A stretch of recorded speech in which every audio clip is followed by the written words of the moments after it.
I need to be reminded that I have a limited time on this earth.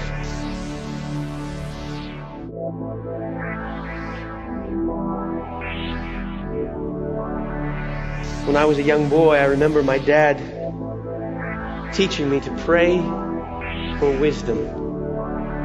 He said, "Son, God promises to give us wisdom if we will ask Him. So don't forget to ask."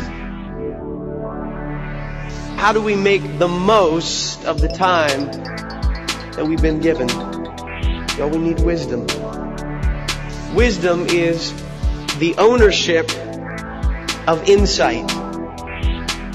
Wisdom is the ownership of insight. It's seeing what's most important and then living accordingly. I like the definition that Eugene Peterson gives for wisdom. He says wisdom is the art of living skillfully in whatever actual conditions we find ourselves. That's why the book of Proverbs that addresses wisdom addresses so many different practical subjects in life, because wisdom is not just for learned men who live in towers. It's for the real issues of life, the daily decisions that we face and that we encounter in life.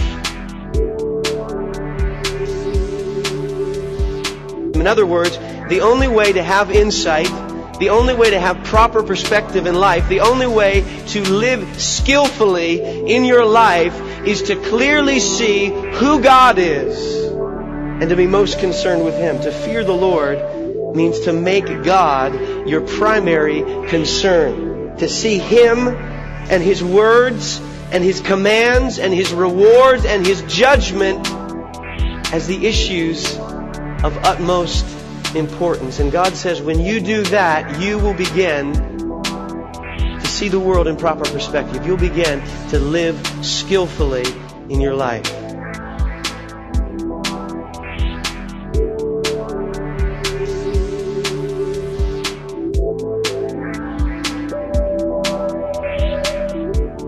Here's the key truth for us from this passage.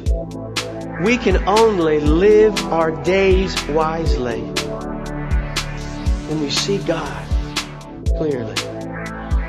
We can only live the days that we have on earth wisely when we see God clearly, when we see Him for who He is and we see ourselves in light of who He is.